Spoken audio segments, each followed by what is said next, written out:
जयपुर नाम के गांव में ढोंडू नाम का नमूना रहता था, जो किसी की सुनता नहीं था, हमेशा अपनी मनमानी करता था और फंस जाता था। क्यों रे ढोंडू, कैसी है भैंस की तबीयत? चाचा, भैंस तो मर गई। क्या डॉक्टर को नहीं बुलाया था? डॉक्टर आता तो 200-400 का खर्चा हो जाता। अरे पागल, अब 2 लाख का नुकसान हो गया, उसका क्या? मनमानी करेगा तो नुकसान मिलेगा। गर्मियां शुरू होने वाली थीं। ढोंडू ने वाटरमेलन की खेती करनी चाहिए। बाजार से बीज लेकर आया और खेत बो दिए। कंपोस्ट और सिंचाई का भी अच्छे से ख्याल रखा और कुछ दिनों बाद खेत में वाटरमेलन की बेल फैलने लगी। ऐसे ही कुछ दिन बीत गए। ढोंडू खेत आया तो उसने देखा एक भी बेल को फल नहीं लगा था। ये देखकर ढोंडू परेशान हो गया। बीज ही नकली था, एक भी फल नहीं आया। अब तो सारे बेल उखाड़ फेंकने होंगे। ऐसा कहकर ढोंडू सारी बेल उखाड़कर फेंकने लगा। एक आखिरी बेल बची थी। ढोंडू उसे भी उखाड़ने वाला था कि उसकी नजर बेल पर लटके एक छोटे वाटरमेलन पर पड़ी। ये बेल रहने देता हूँ, फल बड़ा हो जाएगा तो खाने के काम आएगा। ऐसा कहकर ढोंडू घर चला आया। कुछ दिन बीत गए। बेल पर लटका वाटरमेलन बड़ा होने लगा, रोज रोज बढ़ने लगा, हद से ज्यादा बढ़ने लगा और बढ़ते बढ़ते पहाड़ जैसा बड़ा हो गया। ढोंडू खेत आया तो वाटरमेलन को देखकर उसकी आंखें फटी रह गईं। उसकी खुशी आसमान छू गई। वाटरमेलन पर चढ़कर ढोंडू नाचने लगा और चिल्लाने लगा। ढोंडू की आवाज सुनकर सारा गांव उसके खेत पहुंचा और वाटरमेलन को देखकर चकित हो गया। ये वाटरमेलन है या पहाड़? ऐसा वाटरमेलन जिंदगी में पहले कभी नहीं देखा।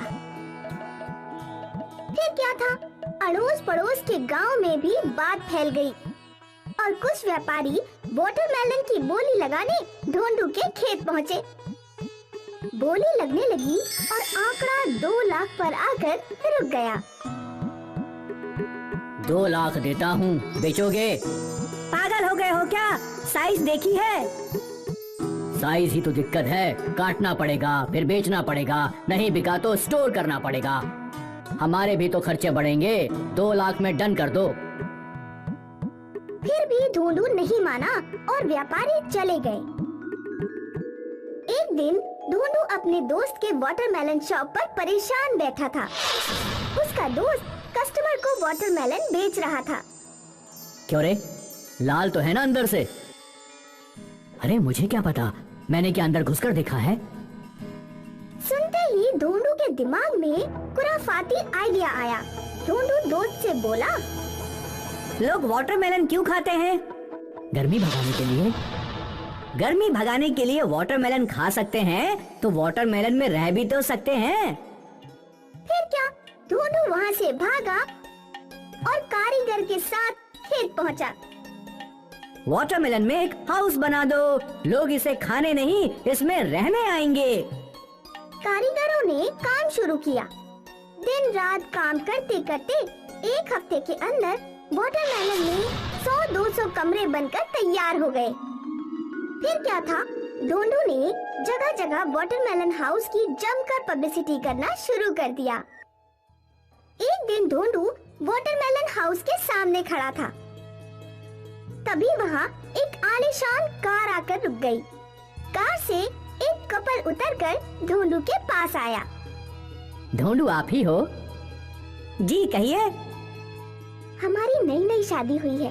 हम अपना हनीमून कुल्लू मनाली नहीं, आपके वाटरमेलन हाउस में मनाना चाहते हैं। एक दिन का कितना चार्ज लगेगा? 2 लाख। फिर क्या था, कपल ने 2 लाख दिए और दोनों वाटरमेलन हाउस में आकर हनीमून मनाने लगे। फिर ढोंडू ने वाटरमेलन हाउस में एक रेस्टोरेंट भी खोला और उसका मुनाफा बढ़ने लगा। बड़े बड़े एक्ट्रेस, क्रिकेटर्स, नेता लोग और फॉरेनर्स हनीमून मनाने वाटरमेलन हाउस आने लगे और ढूंढू अरबपति बन गया। एक दिन एक म्यूजियम के कुछ लोग ढूंढू के पास आए और बोले, हम ये वाटरमेलन हाउस म्यूजियम में रखेंगे। बोलो क्या कीमत चाहते हो? मैं बेचना नहीं चाहता। बेच दो, वैसे भी बरसात में यहाँ कोई नहीं आएगा और ये पड़ा पड़ा सड़ जाएगा। हम तकनीक से इसे हजारों साल संभाल कर रखेंगे। फिर भी ढूंढू नहीं माना और जो होना था वही हुआ। गर्मियाँ खत्म होते ही बरसात बरसने लगी और वाटरमेलन हाउस को ताला लगाना पड़ा। अब कोई वाटरमेलन हाउस नहीं आना चाहता था। बरसात की वजह से ढूंढू भी 2 हफ्ते घर में ही कैद रहा। जैसे ही बरसात थम गई, ढूंढू खेत पहुंचा।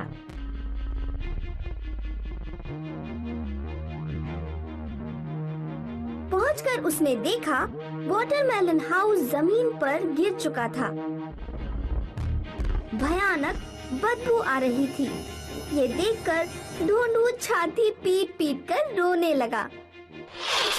हे भगवान, ये क्या हो गया? हे भगवान, ये क्या हो गया? मैं बर्बाद हो गया।